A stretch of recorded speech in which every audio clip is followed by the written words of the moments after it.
Muy buenas, aficionados, bienvenidos por fin a Pureza y Emoción. Ahora los programas son un poquito más, hay más tiempo entre un programa y otro. Casi uno al mes vamos a publicar. Y bueno, pero os garantizo que estas esperas más largas que las de antes van a merecer la pena. Hoy vamos a hablar de la ganadería de Samuel Flores, una ganadería de encaste gamero cívico, y lo vamos a hacer no con el ganadero, pero sí con un auténtico especialista, con un aficionado que, aparte de ser un amante de todos los encastes, es cierto que es un enamorado de la ganadería de Samuel Flores. Él ha escrito un libro que se llama Samuel Flores, un encaste histórico, y bueno, nos puede contar muchísimo. Alberto Álvarez, muy buenas tardes. Gracias por estar en Pureza y Emoción. Nada, es un placer, David. Muchas gracias a ti por la invitación. Bueno, son muchos años de los que nos conocemos ya. Y, sí, además de verdad. Y bueno, pero como decía, eres un enamorado de todos los encastes porque es así. Sí, bueno, no en balde fui un miembro fundador de la Plataforma por la Diversidad de Encastes, que aquello al final por circunstancias tuvo que dejar de funcionar. Pero sí, la verdad es que la cabaña ganadera es muy amplia, muy bonita y muy rica, y la verdad es que es una pena la situación que estamos. Pero bueno, eso daría pie a otro debate. Sí, sí. Hombre, tú, además, en la plataforma estaba también un muy amigo mío, José Vega, sí, que era uno también de los fundadores. Sí. Y bueno, tú tienes un conocimiento del toro bastante amplio en cuanto a todo, en cuanto al comportamiento de los encastes, en cuanto a capas, sabes mucho de lo que es el toro. Entonces, a mí lo que, dentro de una persona como tú, con ese conocimiento, lo que me llama mucho la atención, Alberto, es ¿por qué esa admiración por Samuel Flores? Pues la admiración de Samuel Flores me viene casi familiar, porque mi abuelo, el padre de mi madre, mi madre y mis abuelos son de una aldea de Albacete que se llama La Hoz, perteneciente al pueblo de Alcaraz. La Hoz, Alcaraz, está a escasos 15 minutos de la finca El Palomar de Samuel Flores.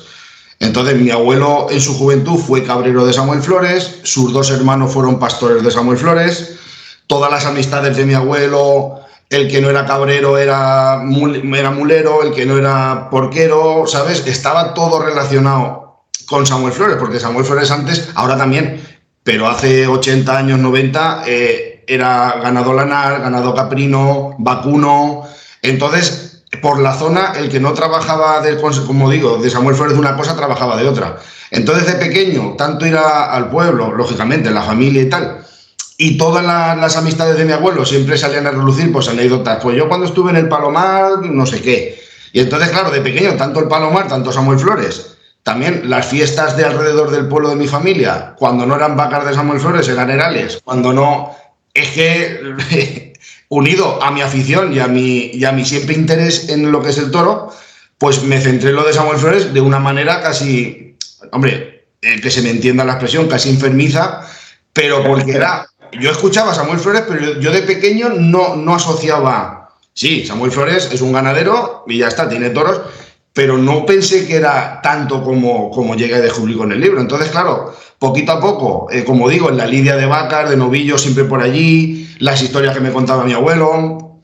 En fin, aquello fue haciendo un poco de mella, y cuando ya empecé con 11, 12, 13 años, mis padres me compraban alguna vez alguna revista. Coincidió al principio algún reportaje de Samuel Flores o algún crónica de corrida.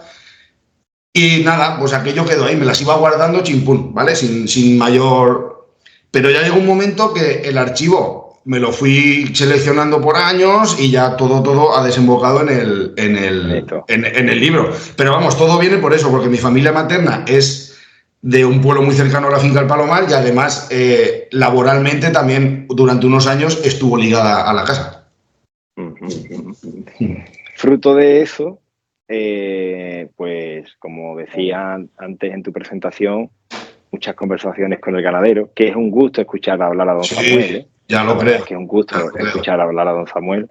Y yo diría que es casi un privilegio, porque yo he visto fotografías tuyas sentado con don Samuel en un tentadero, ¿me equivoco? Sí. La primera vez que fui al Palomar fui invitado a un tentadero. Y tener, yo creo que a don Samuel al lado, hablándote en un tentadero, yo creo que ahí se aprende mucho. O sea, sí, realmente he de hacerte una apreciación. Era tanto los nervios que yo tenía por estar al lado de mi ídolo que yo en las 2 horas o 2 horas y pico que duró el tentadero solo me limité a escuchar. Y fue, como tú dices, eso fue una delicia. Hazle esto a la vaca, hazlo no sé qué. Mira, esta vaca es hija de un toro, no sé qué, y va a hacer esto. Y, oye, es que era brutal, David, era brutal. Que de hecho tu libro está muy basado, o sea, lo escribes tú, pero realmente está muy basado en conversaciones con el ganadero y con otras personas que han pertenecido a la casa, ¿no? O sea, que claro, está muy escrito está escrito realmente por ti, tú le has dado letra y le has puesto también seguro tus artículos y tal, pero es cierto que mayorales, vaqueros, el ganadero, o sea, todo lo que es la raíz de Samuel Flores ha hablado para contribuir a tu libro. Sí, exacto. Hilando un poco lo del archivo que te decía, realmente, claro, cuando yo me planteé lo del libro, ya era esa parte, porque esa es la parte fundamental, la parte humana del libro, yo creo que es lo que más llama la atención, yo creo, a todo el mundo que lee el libro. Claro, al componer un archivo tan grande de manera casual, un amigo me dijo, Alberto, un amigo de Salamanca, Rodrigo Plaza, me dijo, Alberto, si alguien ha de escribir un libro de Samuel eres tú, porque la información pura y dura ya la tienes. Entonces, de ahí ya nació el libro, pero claro, no quería contar la historia que ya se conoce, me refiero, la oficial. En tal año Samuel Flores compró a Gamero Cívico, en tal año. Quise contarla un poco desde el interior, pero a través de sus protagonistas. Como bien has dicho, están mayorales antiguos, hay vaqueros, hay guardas, hay ganaderos también, que aparte que nos cuentan por qué compraron, su relación con Samuel, y la verdad es que es un libro, desde el punto de vista que lo he leído, por las opiniones que me han dicho, que llega mucho porque está contado en primerísima persona. Y es la misma historia, pero la no oficial, que es la humana, que yo creo que es lo que le da encanto al libro. Y no porque lo haya escrito yo, porque como bien has dicho, y como ya hemos hablado en alguna ocasión, yo me organizaba la conversación, pero realmente el protagonista era el que me lo estaba contando. Yo simplemente me he limitado a copiar y pegar. Entonces, el libro creo que es muy bonito porque es la historia de Samuel Flores desde la otra orilla del río, sino desde la principal y desde la humana. Y alguna confesión de don Samuel que sé que puedes tener alguna y que no puedes contar, pero bueno, algo que don Samuel, alguna de las cosas que don Samuel te contara y a ti te haya sorprendido. Sí, hombre, hay cosas que desde luego, por respeto a don Samuel, me las ha contado y me dijo, Alberto, esto no se puede contar. Pues yo, como en todo libro, no en el mío, como en todo libro de este tipo de cosas, pero hay una historia, una que la he contado ya 1000 veces, pero me parece súper curiosa y la voy a hacer breve. El toro Pitanguito, número 37, un semental súper importante en casa de Samuel, estaba destinado a que lo matara Ponce en la plaza de toros de... Ay, se me ha ido. Bueno, es igual, en un pueblo de Jaén, que era la primera vez que Ponce mataba un toro de Samuel. Entonces Samuel Flores manda al Pitanguito 37 y al Tomatito 18, creo recordar. Pues entre los dos toros se pelean y el 37 no se puede lidiar y vuelve a los Alarcones, que previamente, unos meses antes, había quedado de sobrero también en San Isidro y no se lidió. Pero claro, entre la familia, la reata que llevaba, la familia, las hechuras, era un toro precioso. Samuel decide echarlo a las vacas. Nada, el toro cubre 2 o 3 años, se tientan sus primeras hijas y da brutal. De hecho, del toro Pitanguito surge el toro desconocido 16, que a su vez es el padre del toro Azucena. O sea, el toro da súper bien. Entonces, cuando mejor estaba dando, en las fincas de don Samuel, como de todo eso sabido, hay también zona de caza. Pues un cazador en una espera nocturna pues confundió el bulto con un venado o con un jabalí. La cuestión es que era el toro, pues le dio un tiro fortuito y el toro quedó listo para sentencia. Entonces, claro, es una historia curiosa dentro de que penosa, porque era un toro que estaba dando muy bien, pero un toro que esquivó la muerte en Madrid, esquivó la muerte en Andújar, era la plaza. Después de esquivar a la muerte 2 veces, se gana el derecho propio de ser semental y de los importantes, y al final acabó de una manera un poco diferente, pero bueno, así es la historia. Fíjate ahí, bueno, esa historia resume mucho, porque fíjate, Alberto, de morir en la plaza defendiendo su vida y peleando, a morir de un tiro en el campo. Claro. Fortuita, sí, fue fortuita, pero mira, su destino estaba escrito ahí. Claro, y sin que el animal se pueda defender. Explica, yo por ejemplo, por eso estoy a favor, entre otras cosas, de las corridas de toros, ¿no? Porque creo que el animal, esa pelea que se le da la oportunidad de hacer en la plaza y de defenderse y de matar también al que te presenta pelea, pues fíjate, aquí se cumple, ¿no? Aquí en vez de poder defenderte en la plaza, al final te acaban matando de un tiro, ¿no? Sí, yo creo que la historia de morir en la plaza es mucho mejor que la de morir así. Por lo menos eso, pero mira, la verdad es que no murió en la plaza, murió como rey de la dehesa, porque fue, de hecho, don Samuel lo tiene como uno de los sementales estrella de su casa, aunque cubriera poquitos años, pero dio muy bien el toro ese. El toro de Samuel, lo que sí es muy impresionante de hechura, ¿verdad? Es un toro muy grande, muy... Claro, al ser león, pero lo que pasa es que el toro de Samuel tiene mucha presencia, pero casualmente es un toro muy bajo. Realmente, si la gente... Hombre, he quitado animales como en todas las ganaderías, pero si realmente se ven fotografías de toro de Samuel, la badana muchas veces le llega hasta por debajo de las rodillas. O sea, realmente es un toro muy bajo, pero al ser tan aleonado, o sea, don Samuel lo expresa muy bien, es como un bulldozer visto por delante, muy grande por delante. Entonces, o sea, grande no, muy imponente. Encima, lo rizado de la testuz, el pitón blanco y recio por la cepa, la punta más oscura. Entonces, le hacen ser un toro muy serio. Dentro de que a lo mejor no tenga mucha cara, pero tiene la expresión de un toro muy serio. También es verdad de que también se dan toros muy cornalones. Pero es un toro que realmente no es que sea alto ni grande, lo que pasa es que es muy bajo, pero tiene esa seriedad que a lo mejor no tienen otro tipo de ganaderías. Que a lo mejor eso es porque los toreros a lo mejor no quieren apuntarse a las corridas de ahora. Que realmente... Sí, que realmente lo que mi opinión de siempre, de todos los encastes y todas las ganaderías, si da igual el hierro que lleves, y lo importante son las intenciones. Si por muy grande que sea, embiste, te va a embestir, ¿sabes? Claro, sí. Sí, porque además después es un toro que sale noble, ¿verdad? Es un toro que...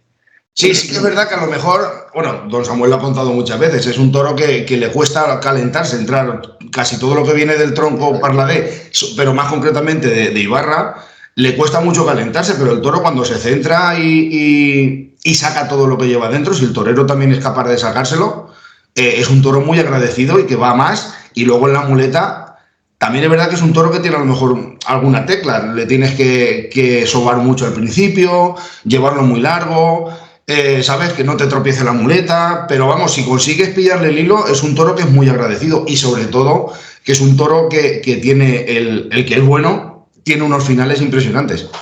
Por eso, porque va de menos a más y los finales del toro de Samuel, la verdad es que son brutales. De hecho, cuando se habla de Ponce, de cuando Ponce mataba todas las ganaderías, la que más se menciona siempre entre los aficionados es la de Samuel Flores. Claro, Ponce, como te acuerdas, cuando ligas la época de Ponce, cuando mataba a todos los encastes, te acuerdas también de Victorino, pero... Sí, no, claro, evidente, pero claro, es que realmente la carrera de Ponce es que ha estado muy unida a Samuel, y en los años 90, que fue los años gloriosos de Samuel Flores, el de ahora, después de salir del bache, para Samuel Flores también Ponce fue el torero que supo sacarle a sus toros todo lo que tenían dentro. Porque como digo, no es un toro complicado, pero es un toro que tienes que tener mucho dominio sobre él, me refiero a dominio en el sentido de conocimiento del comportamiento del toro de Samuel Flores. Y Enrique Ponce sí que yo creo que ha sido de los toreros, por no decirte, el que más los ha entendido. Entre Luis Miguel Dominguín, Dámaso González y Enrique Ponce, yo creo que ha sido el trío de ases, nunca mejor dicho, que han conocido como ninguno el toro de Samuel. Dámaso González, además, un toro de la tierra, de Albacete. O sea que... Sí. Esos años 50 y 60, que también fueron buenos, cuéntanos un poquito, háblanos de esa época, de los toreros. Pues en los años 50 y 60 es cuando estaba el apogeo Antoñete, Antonio Ordóñez, yo qué sé, Luis Miguel. El toro de Samuel estaba en un momento extraordinario. En los años 40 despuntó el toro Cucharito 101, que fue un semental, pilar fundamental de la casa, y a su vez del Cucharito 101 nacen dos toros francamente brillantes, que eran Ay, el 18, que ahora se me ha ido. Bueno, ahora me vendrá, porque como no tengo apuntes ni nada, que lo tengo todo de cabeza. Estás perdonado, sí. Porque es difícil acordarte de todo. El mortero 142 y un hermano de padre, que era el 18, que luego me vendrá. Esos dos hijos son los que propiciaron todos los éxitos de mitad de los 50 y prácticamente todos los 60. Por eso todas las figuras del toreo toreaban lo de Samuel, porque salía, pero vamos, francamente bueno. Antonio Ordóñez, por ejemplo, que estos días lo he comentado en Twitter con algún aficionado, en la beneficencia del 60 le corta 2 orejas al toro tabaquero. Hay una corrida en Mérida, me parece, que también está Antonio Ordóñez, que sale con Pío García el Mayoral a hombros. O sea, la verdad es que esa época fue gloriosa para la ganadería, pero gloriosa. Ahora que hablas de... Hay una faena muy buena también, Roberto Domínguez, ¿puede ser? Sí, Roberto Domínguez. También en la beneficencia. Hay 2 faenas, una en una corrida de Asprona, que creo que no sé si fue la del 90-91, pero sobre todo la de la beneficencia del 89, que alternaba con Rafael de Paula, que le corta una oreja al 6º toro, creo recordar, de nombre Jareto. Y esa faena, la verdad es que fue extraordinaria, porque el toro fue muy bueno y Roberto Domínguez supo sacarle. Y encima, claro, Madrid, Samuel, Roberto Domínguez, o sea, fue una conjunción. Que en esa misma corrida hubo un toro muy bueno que le tocó a Rafael de Paula, pero Rafael de Paula no supo sacarle. En fin, los toreros artistas son así. Son así. Que oye, es el destello. Que ya es un o sea, ya nos dice que, mira, Rafael de Paula con una claro. de Samuel Flores. Sí, de hecho, en los años 50 y 60 que hablábamos antes, David, Curro Romero llegó a matar muchas corridas de Samuel Flores. Paco Camino también. De hecho, Paco Camino me contó don Samuel que llegó a llevarse una puntita de vacas de Samuel Flores en aquel momento. Sí, lo que pasa es que aquella punta de vacas luego no la continuó, pero llegó a adquirir una puntita de vacas de Samuel Flores. De Samuel Flores. Sí. Y lo que es cierto es que es una ganadería que tiene bajones tremendos, Alberto. ¿A qué crees? Hay algunos bajones ¿a qué crees que se debe esos bajones de... Hombre, realmente, claro, yo conozco la ganadería, pero no estoy involucrado en ella, ¿sabes? Pero mi opinión al respecto, yo creo que a lo mejor el tema de sementales y consanguinidad, yo creo que tiene que influir mucho ahí.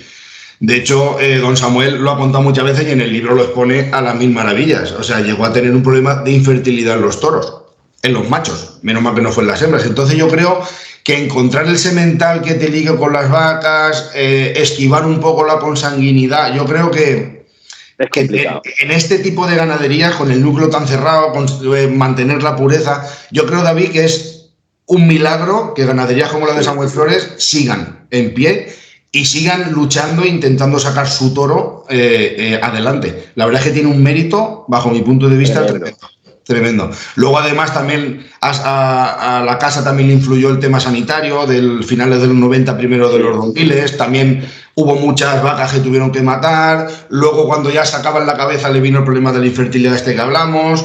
Entonces, claro, lleva como 20 años intentando volver a flote, pero claro, es que es muy complicado, David, es muy complicado. Es complicado. A eso se le llama afición, Alberto. O sea, pero yo he de decir, y rompo bueno, no hace falta porque la afición de don Samuel es más que conocida, pero rompo una lanza por don Samuel y sus hijos porque están haciendo lo indecible por mantener el toro de Samuel Flores en todo lo alto. Y en todo lo alto ya no me refiero en ferias, que ojalá, sino en todo lo alto, o sea, mantenerlo vivo, porque es que están luchando contra viento y marea y es muy complicado. Y luego encima no tienen el apoyo tampoco de empresas, toreros. Entonces, claro, es un poco complicado, Sí, cuesta mucho porque además cuando ha lidiado en los últimos años, es verdad que prácticamente se ha quedado en la corrida de Madrid, después alguna que ha lidiado también en Albacete, creo que lidió una también. El año pasado lidió 3 toros en Albacete. Pero, por ejemplo, hay una corrida que se lidió en un pueblo, y va a hacer 10 años ahora, en Munera, que de los 6 toros embistieron 5, David, pero era para haberla visto. O sea, ¿qué 5 toros echó aquella tarde? Y era en un pueblo. Que si esa corrida que podía haberse lidiado en una plaza de mayor envergadura, no te digo en plaza de primera, pero en una plaza de segunda, o sea, hubiera sido brutal y hubiera tenido un eco tremendo. O sea, ahí salieron toros como un Jaulito 11, por ejemplo, que para mí era de vacas el toro. Luego salió un Manicomio 72, que junto al otro le dieron la vuelta al ruedo a los dos toros, que fueron dos toros de Samuel Flores de los de siempre. O sea, fue una corrida impresionante. Entonces, lo que pasa es que, claro, que cuando es, bajo mi opinión personal, cuando lidias poquito, como es el caso de don Samuel, porque tampoco hay muchos más toros, y lidias en una plaza grande, tiene mucha repercusión, tanto para bien como para mal. El problema es que lidias en un coso inferior y te salen las cosas bien o muy bien, y luego no tiene la repercusión que a lo mejor te puede dar el salto de cara a la temporada siguiente en otro sitio, ¿sabes? Sí. Pero bueno. Y ser muy injusto también con este tipo de ganadería, Alberto. Sí, hombre, con este tipo de ganadería, Samuel Flores y otras del mismo corte torista, aunque no me guste la expresión, sí. Pero ser muy injusto, David, porque cuando tienen un día que no, a lo mejor no funcionan las cosas, la prensa se ceba de una manera brutal. Sí. Que yo reconozco que si la cosa no ha salido bien, no ha salido bien. Pero no hay que hacer leña del árbol caído, o sea, tampoco hay que ensañarse de la manera que se ensaña. Sí, y después que cuando te sale algo bien, es como pasa con muchos toreros también, ¿no? Como una constante reválida, una constante. Exacto. Claro, sí, sale bien porque a lo mejor la inercia en tentaderos y en las cosas te está saliendo bien, pero por lo que sea, una tarde pues no ruedan las cosas. Pero cuando lidias, a ver si ahora remonta, y luego a lo mejor la siguiente no funciona y ya viene el pesimismo otra vez, ¿no? Tranquilidad, que el mundo ganadero es muy largo. Y hay que saber también el tiempo que vive cada ganadería, me refiero, el momento actual, que no es solo comer. Los ganaderos que quisieran lidiar todos los toros y que todos salieran bien, todos los toreros. Pero claro, hay que saber también el momento que vive cada ganadería, sus problemas, que todas tienen sus avatares y sus historias. Evidentemente. Entonces, claro, hay que tener un poquito, pero sí que es verdad que con este corte de ganaderías hay veces que se es muy injusto, muy injusto. Muy injusto, sí. Ahí, bueno, te tengo que preguntar, yo sé que no la puedes contar porque, claro, el libro de Samuel Flores, Un hierro histórico, la idea es que la gente lo compre, ¿no? Y lo lea. Pero bueno, ahí tienes que contar seguro muchas anécdotas. Sí, hombre, hay muchísimas. Y te prometo, David, que algunas han quedado sin contar porque me hubiera ido a las 800 o 900 páginas. Tuve que cortar, tiene 650. Y tuve que cortar, David, porque es que era la historia interminable. Es que llamaba a una puerta de un aficionado que me decía, Alberto, he encontrado esto aquí. Y tiraba del hilo porque a lo mejor conocía a otro. Y es que en un momento me juntaba con 5 o 6 páginas sin buscarlas, ¿sabes? Entonces tuve que cortar porque si no, aún estaría escribiéndolo. pero anécdotas hay un montón. Mira, por ejemplo, hay una que no he contado y a lo mejor me arrepiento, vivida por mi abuelo. Mi abuelo, un día de los de tantos, dejó su hato de cabras, porque él era cabrero, dejó su hato de cabras en el Palomar, no sé, en un sitio. Y iba andando, porque claro, antes las distancias eran todas andando, iba andando hacia su casa, ¿no? Cruzando el Palomar, y se ve que había un toro que le habían pegado, de hecho me decía mi abuelo siempre, era un toro colorado rabote, le faltaba el rabo, que lo vio pasear por allí, vendría a pegar lo que sea, y se fue derecho a mi abuelo. Y mi abuelo, la única escapatoria que tuvo fue tirarse una acequia. Se tiró la acequia, boca arriba para no ahogarse, y el toro le babeó encima, pues lo tendría el toro allí, dice mi abuelo, dice, no llevaba reloj, pero más de una hora seguro. Hasta que escuchó los cencerros de los bueyes, los caballos, y echó una voz fuerte, y justo era el mayoral, el mítico Pío García, que fue una institución. Y entonces enseguida vieron al toro hacer cosas raras, fueron allí, lo quitaron, y después de una hora y pico mi abuelo pudo salir de la acequia. El toro lo tuvo allí metido hasta que el toro quiso, vamos. Eso sí que es aguante, ¿eh? Eso, aguante. Imagínate, y no aguantes y verás. Pío, sí. Has hablado de Pío García, otro grande. Sí. Pío García, una institución. De hecho, David, permíteme un inciso. Cuando estaba escribiendo el libro, hace 3 o 4 años, hablaba con mucha gente que me tiene el libro, gente que no quiso salir, pero me contaba sus historias.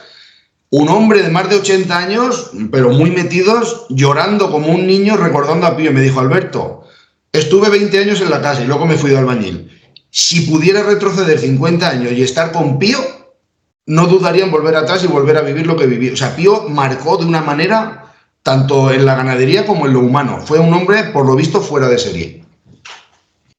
Un hombre fue mayoral de la ganadería. ¿Y qué te cuentan o qué te han contado de él? Pues Pío era un hombre que conocía entró con 14 años a la casa por mediación de un familiar suyo, y cuando vino de la guerra civil era de todos los vaqueros el más joven y le ofrecieron ser mayoral. Él al principio no quiso porque había gente más mayor, con más experiencia. Pero lo que me ha contado todo el mundo de Pío, que sabía manejar muy bien a la gente, en el sentido, sabía darle a cada persona su sitio. El que valía para estar con las vacas, estaba con las vacas. El que valía para estar con los toros, que es otra película diferente, estaba con los toros. Era un hombre que veía un becerro de culo, con perdón de la expresión, y sabía perfectamente qué becerro era. Hijo de qué vaca. Y de hecho hay una anécdota que, aunque está en el libro, pero la cuento porque es muy llamativa, que viene a hilo. Cuando antiguamente hacían las transhumancias la vereda desde el Palomar a los Alarcones, para aprovechamiento de pastos y tal, eran sobre 10 días de caminata, más o menos. Pues hubo un año... Perdón, los Alarcones, sí. Era otra finca de don Samuel. Sí, los Alarcones, digamos, el Palomar y los Alarcones son las dos fincas, ganaderamente hablando, más conocidas de don Samuel. Los Alarcones está en Andújar, en Jaén, y el Palomar está en Povedilla, en Albacete. Como digo, eran 10 días de camino, y uno de los años que iban hacia los Alarcones, una vaca estaba como, no recuerdo si vieja o enferma, pero bueno, que no pudo llegar, y llevaba un becerro macho. Entonces los vaqueros y Pío decidieron, como pasaban por varias ganaderías cercanas, decidieron dejar a la vaca con el becerro, y unos días después, cuando la vaca se recuperara, o a la vuelta, cuando volvieran a bajar de los Alarcones al Palomar, recoger a la vaca y al becerro, y ya está. Pero a los 4 o 5 días dijo Pío a unos vaqueros: bajaros a por la vaca y el becerro, que yo creo que se habrá recuperado. Entonces fueron a la finca esa donde habían dejado la vaca y el becerro, y le dijeron que la vaca realmente estaba muerta, y de hecho vieron el cuerpo allí, o sea, la vaca, por lo que fuera, pero dijo, bueno, pues nos llevamos al becerro. Entonces, de la piara de becerros, la gente de la otra finca les dijeron: ese es el becerro. Claro, era un becerro, iba sin errar y sin nada absolutamente. Total, que con 2 bueyes y 2 hombres a caballo, pues volvieron a los Alarcones. Y bajando por una ladera estaba Pío hablando con gente de la casa y eso, y él a lo lejos dijo: ese becerro que traen no es el nuestro. Y uno que estaba con él le dijo: pero Pío, ¿cómo puedes saberlo si hay casi 100 metros desde aquí hasta allí? Dice: ese no es el nuestro, cuando venga ya veréis cómo no. Y efectivamente, ni en pelo, ni en hechura, ni nada, total, con las mismas, dejaron descansar al becerro, y al día siguiente volvieron a la finca otra vez. A ver, este becerro no es el mío. Y allí uno se echaba la culpa a otro, es que sí, es que no, hasta que uno ya se vino abajo y le dijo: mira, Pío, el vuestro es ese de ahí. Como en ese momento don Samuel, por lo visto, no quiso, a ese ganadero o a esa finca o lo que fuera, no quiso venderle ningún semental, quisieron aprovechar el tirón para hacer cambiazo. Pero se descubrió el pastel enseguida. Pío era un libro abierto, ese hombre. Madre mía, madre mía. Sí, además se ve que era un portento físico también, o sea, reunía unas características que fue, bueno, de hecho fue pilar fundamental de la ganadería, junto a don Samuel Flores, el tío abuelo del actual ganadero. La verdad es que fue, no, ya te digo, dejó una mella que hoy en día, 40 o 50 años después, se sigue hablando de Pío con una emoción y una dulzura que vamos, que yo creo que de poca gente se hablará así de bien. Y después Pío se fue y montó su propia ganadería. Sí, realmente Pío, claro, Pío por circunstancias tuvo que dejar la casa. Tenía problemas de salud, había pasado la guerra, había peleado en la guerra civil también. Entonces, claro, siempre en el campo arrastraba. Y entonces, antiguamente, hoy en día algunas ganaderías lo hacen. Antiguamente los mayorales tenían un piojal de vacas de la casa. Entonces, cuando un piojal es un lote pequeñito de vacas que, aunque estaban marcadas con el hierro de la casa y todo, pero pertenecían al mayoral. Era como una dote, o para que nos entendamos. Entonces, cuando Pío sale de la casa, se lleva su hato de vacas. Lo que no te puedo precisar es el número. Entonces estuvieron arrendados en una finca en Peñascosa, también pueblo matriz de la familia Flores.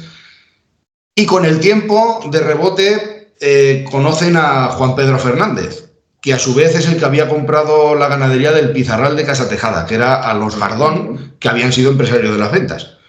Entonces, realmente fue una sociedad que Pío puso el ganado y el conocimiento y el Juan Pedro Fernández puso la finca. En fin, hicieron una sociedad, estuvieron varios años funcionando hasta que Pío ya por edad, por salud y su hijo Pedro lo dejaron y ya siguió su camino Juan Pedro Fernández con sus hijos en lo que es hoy en día el Pizarral.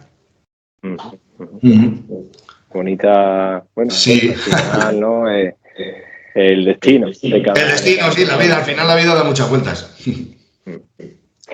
Pues, Alberto, podríamos hablar contigo de la ganadería, pues 2 horas más, 3, 4, las que sean, pero bueno, tenemos que poner un final, ¿no? Sí. Entonces, no sé si se ha quedado algo que quieras comentar tú, que creas que es importante comentar sobre tu libro.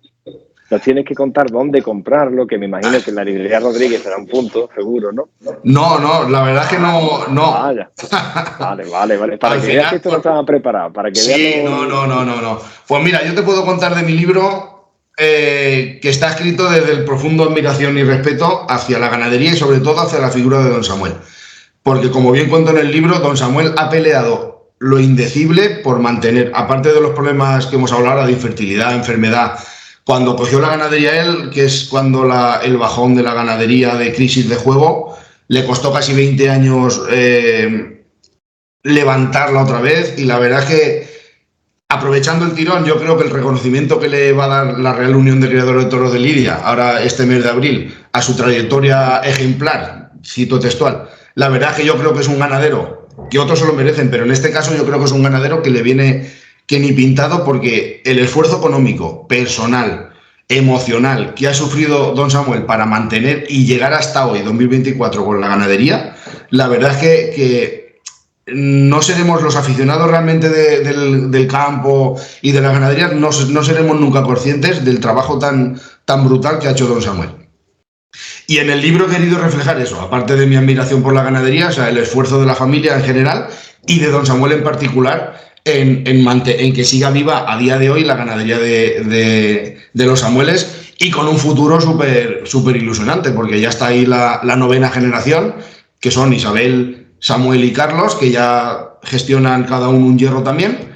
Y nada, y la verdad es que como aficionado y seguidor, la verdad es que muy ilusionado con el futuro de la ganadería, porque ojalá se dé todo bien y reverdezcan antiguas glorias, porque la verdad es que la familia se lo merece. Y el libro, como decía, se puede adquirir a través o sea, directamente a nosotros, se puede escribir por correo electrónico, que es bueno, ya te lo diré bien porque es un poco complejo de letreártelo. Lo ponemos abajo. Vale, perfecto. Mediante correo electrónico, mi número de teléfono, que si quieres luego también te lo puedo pasar. Nada, la gente me llama, me escribe y sin problemas hacemos el pedido y en 4 o 5 días tener el libro en casa. Bueno, tu teléfono lo tengo. Sí. Así que, sí. Perfecto. Pues, Alberto, muchísimas gracias por haber estado aquí. Y bueno, es admirable que una persona sienta años y años, porque al final, cuando alguien escribe un libro así, son muchos años de investigación. Sí. Ahora, la Unión de Criadores de Toros de Lidia, la Unión de Videofilos Taurinos, ha editado un libro sobre la casta navarra y son 30 años de investigación, o sea, es toda una vida. El libro es un tocho grande, lo estoy viendo ahora porque lo tengo aquí delante, y la verdad es que al final es la vida de una persona dedicada a una investigación. O sea, claro, la información que hay ahí, ¿no? Tirando en mi caso, David, y perdona, han sido 25 años de investigación. 25 años, pues 25 años. Tengo 40, imagínate, pues toda la vida. Pues fíjate, toda la vida. Toda una información filtrada de una persona que sabe, son cosas que hay que leer porque de ahí se aprende muchísimo.